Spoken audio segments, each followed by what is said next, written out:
Bem-vindos para mais um vídeo do meu canal. Hoje, como sempre, eu gostaria de estar falando do nosso Deus, da sua bondade, da sua misericórdia, do seu amor, da sua graça, que é o seu favor imerecido. E eu gostaria de descrevê-lo de alguma forma. Não podemos fazer na sua totalidade, porque Deus é tão grande que no nosso vocabulário, e quando eu digo no nosso vocabulário, no vocabulário humano de toda a terra, não existe palavras para descrevê-lo. Nós podemos mostrar alguns dos aspectos, mas não podemos descrevê-lo na sua totalidade. Mas o que nós temos na Bíblia já é muita coisa. Se você quer conhecer a Deus, leia a Bíblia, porque a Bíblia revela a Deus. A Bíblia mostra quem Deus é, o que ele gosta, o que ele faz. Mostra, como eu já falei, é impossível descrevê-lo na sua totalidade, porque somos muito pequenos para entender e para descrevê-lo. E também o nosso vocabulário também é muito pequeno. Mas a Bíblia, ela revela a Deus. E o Espírito Santo também revela a Deus. A Bíblia diz que o Espírito Santo, ele penetra todas as coisas até as profundezas de Deus. Ele nos faz saber o que nos é dado gratuitamente. Então, o Espírito Santo revela a Deus. E o fato de que a Bíblia, ela revela a Deus é porque homens foram inspirados por Deus, pelo Espírito Santo, para falar das grandezas de Deus. E como eu falei, existem alguns vocábulos no hebraico que descrevem Deus. Não na sua totalidade, como eu já falei. Mas, por exemplo, Jeová Rafá, o Senhor que sara. Jeová Jiré, o Deus que provê. Jeová Shalom, o Senhor é a nossa paz. Jeová Chamar, o Senhor está presente. Jeová El Shaddai, o Deus Todo-Poderoso. Jeová Raá, o Senhor que é o nosso pastor. E como pastor, ele nos guia, ele nos conduz, ele nos leva pelos lugares certos. Ele nos livra do perigo, ele nos pastoreia e nos guia. Jeová Sabaoth, o Senhor dos exércitos, tanto dos céus como da terra. El Shaddai, o Deus Todo-Poderoso. El Elohim, o mais elevado, o forte dos fortes. São 73 vocábulos. Esses aqui são apenas alguns deles. Mas quando Deus encontrou Moisés, que Moisés falou para Deus, quando eu chegar aos filhos de Israel, o que é que eu vou falar para eles? Quem me enviou a eles? E Deus falou, olha, fala, o eu sou me enviou a vós. Então Deus se identificou ali como eu sou. Ele já sabia que não conseguia se explicar para os humanos, então ele falou assim, olha, eu sou. Fala para eles, eu sou, me enviou a voz. Eu sou o quê? Eu sou tudo que você precisar. Né? Ele é o alfa, ele é o ômega, ele é o Deus Todo-Poderoso, ele é o Deus que vê, ele é o Deus que está presente, ele é o Deus que cura, ele é o Deus que provê as nossas necessidades e aí por diante. Mas existe uma característica de Deus, um atributo que eu considero como o que mais define Deus. Ou se eu tivesse que colocar uma característica no topo, eu colocaria essa. E, na verdade, a Bíblia afirma, né, João, 1 João capítulo 4, verso 8, diz assim, aquele que não ama não conhece a Deus, porque Deus é amor. E João, ele fala aqui mais em outros versículos, dizendo que Deus é amor. E João, já o evangelista, 3,16, é considerada a Bíblia em resumo. E sabe o que esse versículo diz? Ele diz assim, porque Deus amou o mundo de tal maneira que deu seu Filho unigênito para que todo aquele que nele crê não pereça, mas tenha vida eterna. Nós sabemos que Deus é justiça. Sabemos que Deus é justo em todos os seus caminhos, em todas as suas obras. E o homem pecou, o homem se tornou perverso, o homem fez muita perversidade.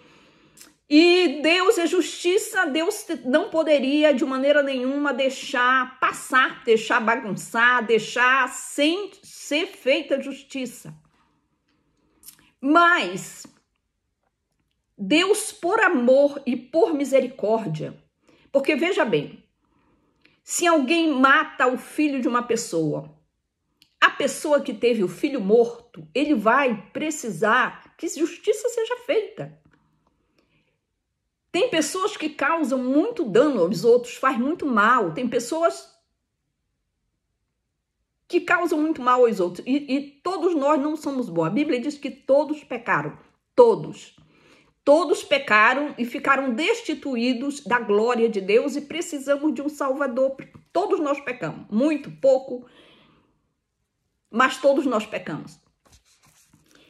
E Deus, que é justiça, que é justo, que é reto, que é perfeito, ele não poderia deixar impune.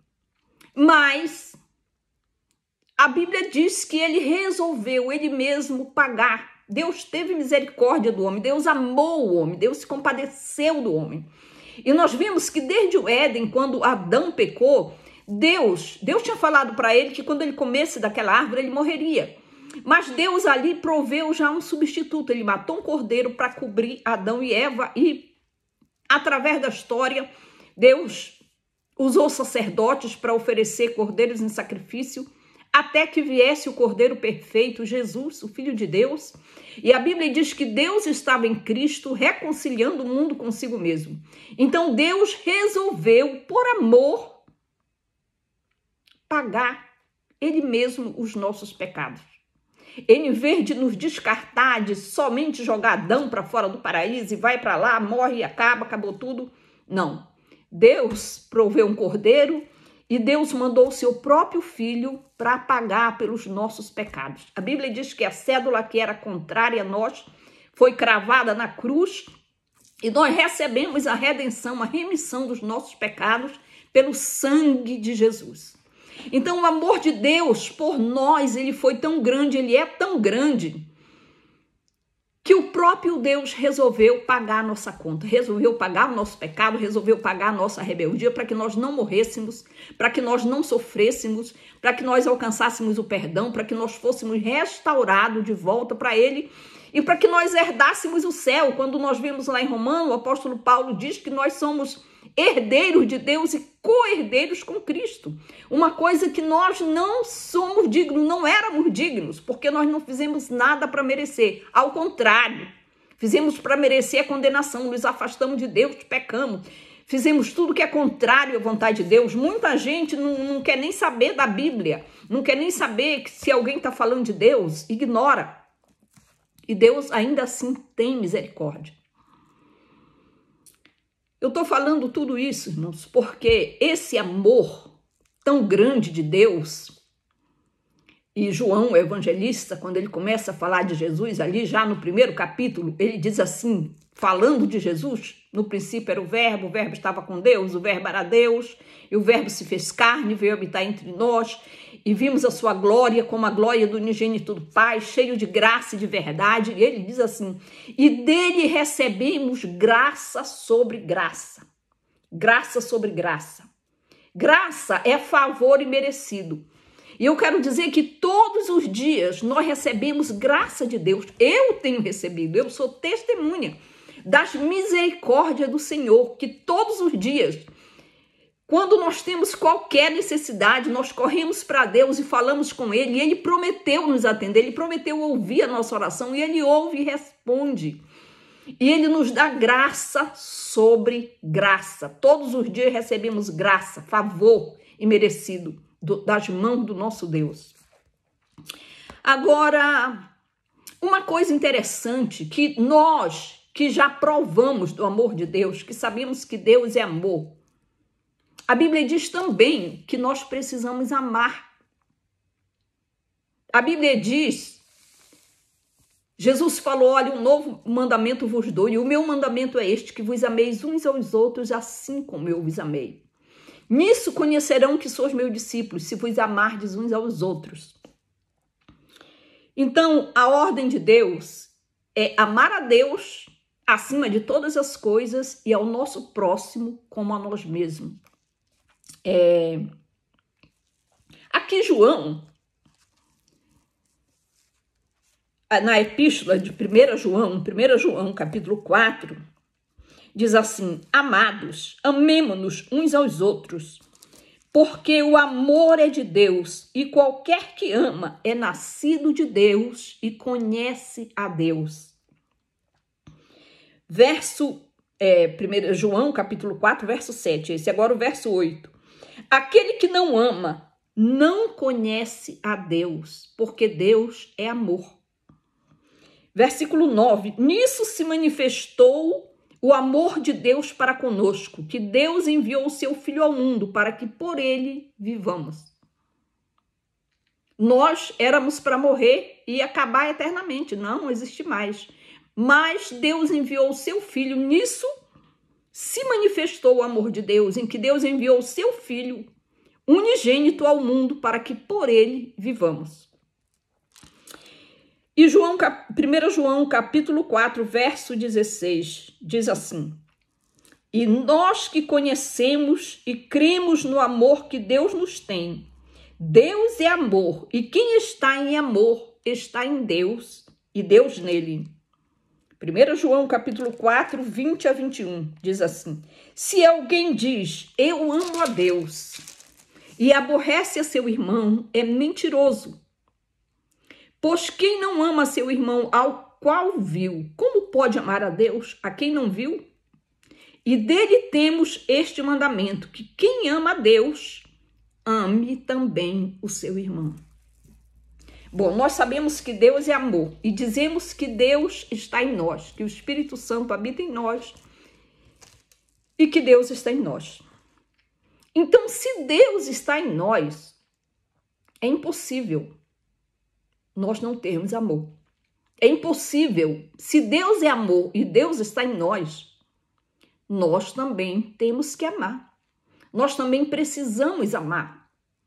Nós também temos que amar, porque, como diz o João aqui, que aquele que diz que ama a Deus e aborrece seu irmão é mentiroso, porque não tem jeito, gente. Não tem como Deus morar em nós e nós não amarmos, se Deus é amor. Agora, outra coisa importante é que amar não é amar de palavras, nem de boca, e dizer, eu amo, ou pregar, eu amo. Não é isso. A Bíblia diz que a fé sem as obras é morta. A fé sem as obras é morta. Não adianta dizer, porque quando Deus nos amou, o que é que aconteceu?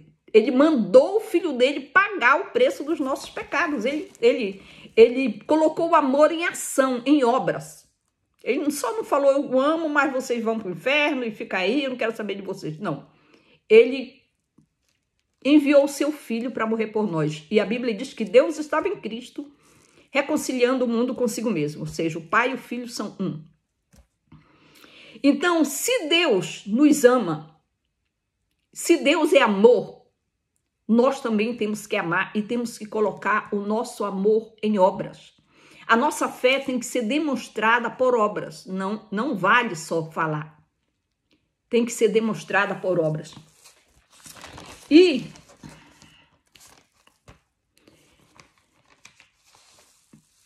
Primeira Coríntios, capítulo 13, ela fala um pouquinho das características do amor, e eu quero ler porque eu acho que é muito importante. 1 Coríntios, capítulo 13.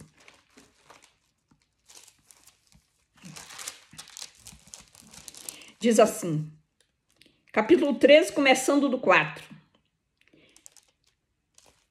O amor é a caridade, aqui está a caridade. A caridade é sofredora, é benigna. A caridade não é invejosa. A caridade não trata com leviandade, não se ensoberbece.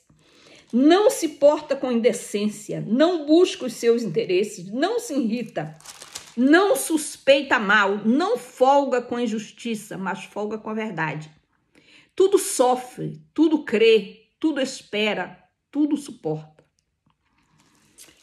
O amor é uma palavra muito pequena, mas ele tem uma abrangência muito grande. Muito grande. Essa palavra amor, sendo o amor de Deus, ela tem um peso muito grande e ela tem uma abrangência muito grande. O amor, primeiro, é sofredor. O amor não se ensoberbece, não suspeita mal, não se irrita, não trata com leviandade. O amor tudo sofre, tudo crê, tudo espera, tudo suporta. Esse é o amor. E a Bíblia diz também que se nós virmos um dos nossos irmãos necessitado, deixa eu ver onde é Tiago, né? Se nós virmos um dos nossos irmãos necessitado e não ajudar, isso não vai adiantar muita coisa. Por quê? Porque nós precisamos, como eu já falei, colocar o nosso amor em obra. Não adianta dizer eu amo, mas se a pessoa está necessitada, eu vejo, posso ajudar e não faço nada. Aqui, ó, Tiago, capítulo 2, diz: meus irmãos, que aproveita se alguém disser que tem fé e não tiver as obras?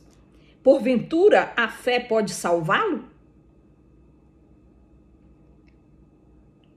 E se o irmão ou a irmã estiverem nus e tiverem falta de mantimento cotidiano, e algum de vós lhe disser, ide em paz, aquentai-vos e fartai-vos, e não lhe derdes as coisas necessárias para o corpo, que proveito virá disso? Assim também a fé, se não tiver as obras, é morta em si mesmo. Mas dirá alguém, tu tens a fé? Eu tenho as obras. Mostra-me a tua fé sem as obras, e eu te mostrarei a minha fé pelas minhas obras. Ou seja, a fé, ela tem que ser colocada em obras. Olha aqui em Hebreus capítulo 13, diz o seguinte: permaneça a caridade fraternal e não vos esqueçais da hospitalidade, porque por ela alguns, não sabendo, hospedaram anjos. Lembrai-vos dos presos como se estivessem presos com ele, e dos maltratados como sendo vós mesmo também no corpo. Versículo 16. E não vos esqueçais da beneficência e comunicação, porque com tais sacrifício Deus se agrada. Não vos esqueçais da beneficência e comunicação, porque com tais sacrifícios Deus se agrada. Não vos esqueçais da hospitalidade, porque alguns, sem saber, hospedaram anjos. Eu vi uma pessoa falando uma vez, e o pastor dela endossando, depois no púlpito, que se a pessoa está passando alguma necessidade, é Deus tratando com ela. Eu não vou colocar minha mão, porque senão Deus vai me punir, que senão o mal vem para mim. Irmãos, isso é antibíblico. Não tem nenhum apoio bíblico, nenhuma referência bíblica, nenhum versículo bíblico que apoie esse pensamento e essa atitude. Pelo contrário, é totalmente antibíblico. A Bíblia fala ao contrário, que se nós virmos o nosso irmão passando necessidade e falar, vai e Deus te abençoe, não adianta nada. Nós temos que colocar a nossa fé em obras, em ação, porque foi isso que Deus fez conosco, e é isso que Ele faz todos os dias. Ele nos abençoa todos os dias, Ele cria meio, Ele abre portas, Ele faz o caminho para nós passarmos as nossas dificuldades, e Ele deu o seu Filho por nós, e nós temos aprendido de Deus que nós temos que colocar em obra. A Bíblia diz que vai chegar um dia que a humanidade vai estar diante de Jesus e Ele vai dizer para uns, vinde bendito de meu Pai, benditos de meu Pai, possuí por herança o reino que vos está preparado desde a fundação do mundo, porque tive fome e me deste de comer, tive sede e me deste de beber, estive nu e me vestiste, estive enfermo e na prisão e foste me visitar. E os justos vão falar para Ele, Senhor, quando é que nós te vimos assim? Ele vai dizer, quando vocês fizeram a um desses pequeninos, a mim vocês fizeram. E ele vai se virar para os que tiverem à esquerda e vai dizer: apartai-vos de mim, maldito, para o fogo eterno, preparado para o diabo e seus anjos, porque tive fome e não me deste de comer, tive sede e não me deste de beber, fui estrangeiro e não me hospedaste, estive nu e enfermo, estive nu e não me vestiste, estive enfermo e na prisão e não foste me visitar. E ele vai dizer, e eles vão dizer: Senhor, quando nós tivemos assim e fizemos isso? Ele vai dizer: quando fizerdes a um desses pequeninos, a mim o fizestes. Então, não basta ir na igreja, não basta dar os dízimos e as ofertas. E quando vê uma pessoa necessitada, fechar os olhos. Eu quero contar uma experiência aqui que eu tive, porque para mim foi importante, eu aprendi muito com essa experiência. Eu estava limpando uma casa, eu trabalhei por muito tempo limpando casa, toda a minha vida aqui nos Estados Unidos eu trabalhei limpando casa, né? Viemos como missionário para cá, mas sem sustento, viemos por conta própria, e eu limpei casa para nos manter. E eu peguei uma casa para limpar que a família estava passando por um problema, passou por um problema sério, e estava só o pai com as duas crianças pequenas. O menor tinha 1 ano e o maior eram 2 meninos. O maior tinha 3 anos. E aquele pai sozinho, tentando trabalhar, né? Trabalhar, cuidar das crianças, tinha que pagar a babysitter para ficar com as babá, para ficar com as crianças, pagar alguém para limpar a casa. E eu fui limpar o banheiro daquele homem e eu olhei para o teto, eu vi que estava todo preto de mofo, o teto do banheiro dele. E aquilo não fazia parte do meu serviço, não fazia. Meu serviço era limpar a casa, que por sinal já era muita coisa. Eu lavava também roupa de cama e fazia cama. E eu olhei para aquele banheiro, olhei para as condições da casa dele, pensei na situação dele e eu orei dentro daquele banheiro e falei: Senhor, envia um anjo para ajudar esse homem aqui. Envia um anjo. Eu estava olhando ali e sabia que ele precisava contratar alguém para dar uma reforma do banheiro, vamos dizer assim, qualquer coisa para melhorar. E aí, de repente, eu pensei: não, mas eu posso limpar esse banheiro, esse teto. Posso limpar. Não fazia parte do meu trabalho. Mas eu peguei cloro e joguei no teto daquele banheiro. Poderia cair em cima de mim, mas eu não medi o sacrifício. Eu joguei cloro no teto e passei um pano, limpei o teto, ficou limpinho. Aí, depois que eu fiz isso, eu pensei: gente, eu fui o anjo. Não precisou um anjo vir aqui. Eu fiz. E não demorou, foi rápido. Só precisava de uma boa vontade, de uma atitude. E eu aprendi com aquilo. Eu falei: olha, tem vezes que a gente está orando para Deus mandar um anjo fazer uma coisa quando a gente pode fazer. É só ter um pouco de boa vontade, um pouco de empatia e colocar a mão na massa. Outra vez eu cheguei numa casa de uma família que estava passando uma dificuldade muito grande. Vários problemas na família, vários problemas. E a casa tinha inundado, a casa tinha 2 pisos e tinha um 3º piso, que era um apartamento. Tinha tido uma enchente, inundou aquela casa, que o teto do apartamento caiu todo. E ficou o apartamento com mais ou menos 1 palmo de água. E talvez menos, meio palmo, não sei, mas tinha muita água naquele apartamento, muita água, e o teto todo no chão. E eu fui ali, olhei aquilo e saí. Pensei, aí depois eu peguei um rodo, peguei aquele teto de gesso que dava todo se diluindo, arranquei, botei todo, joguei todo para fora, puxei toda a água com o rodo. Eu acredito que já foi um alívio para aquele povo, foi uma ajuda, porque depois eles tiveram que reformar toda a parte, foi uma ajuda, porque passando tantos problemas e com aquela casa inundada, às vezes a pessoa está num sufoco, que se não tiver alguém para colocar o ombro ali e dar uma ajuda, é difícil a pessoa sair. E a Bíblia diz: levai as cargas uns dos outros e assim cumprireis a lei de Cristo. Levai a carga um dos outros e assim cumprirei a lei de Cristo. E foi interessante que depois de algum tempo eu fui morar naquele apartamento. Eu morei Eu acho que uns 7 meses eu morei naquele apartamento. Quando eu voltei, que eu fui para o Brasil, quando eu voltei, eu fui para esse apartamento, e o apartamento, o dono da casa reformou, o apartamento estava novo, botou piso novo, pintou, reformou os armários, a pia, o balcão, estava tudo novinho o apartamento. E eu fui morar lá de graça. Então, todo bem que a gente faz, e esse homem que eu limpei o teto, de vez em quando ele aumentava o meu dinheiro, sem eu pedir, eu chegava lá, o cheque estava um pouco mais alto. Então, o que eu quero dizer, a mensagem que eu quero passar aqui, que tudo que a gente faz, de bem ou de mal, de uma maneira ou de outra, volta para nós.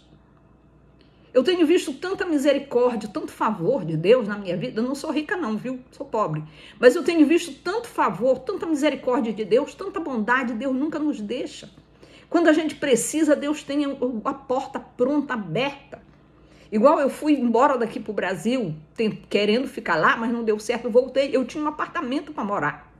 E todo reformado. E por consequência, foi o apartamento que eu tinha ajudado a tirar a água de lá. Então, que nós possamos nos lembrar disso. Não custa. Às vezes, você não pode ajudar com dinheiro, mas quem sabe, tem alguém passando ali uma necessidade, você pode fazer alguma coisa de alguma maneira. Quando você vê alguém passando alguma dificuldade, procure ajudar, porque a Bíblia ordena que nós devemos levar as cargas uns dos outros. Isso é muito lindo, isso é muito bonito, isso é muito maravilhoso, né? Se tem uma coisa que me chama muito atenção na igreja primitiva, desculpa, é o fato de ninguém passar necessidade, de todo mundo repartir o que eles tinham. Isso é a parte mais linda. E a Bíblia diz que aquela igreja, ela caía na graça do povo, porque o povo via a maneira com que eles viviam. E a Bíblia diz que a igreja caía na graça do povo. Então, irmãos, que nós possamos fazer isso, que nós possamos olhar para o nosso irmão com empatia, com misericórdia, porque a Bíblia diz: bem-aventurados os misericordiosos, porque eles alcançarão misericórdia. Né? Todos nós passamos por dificuldade na vida e é tão bom quando nós recebemos ajuda, né? E da mesma maneira nós devemos ajudar, porque a Bíblia diz que como nós gostaríamos que fosse feito para nós devemos fazer. Então que Deus abençoe, fique com Deus e medita nessa palavra. Deus abençoe.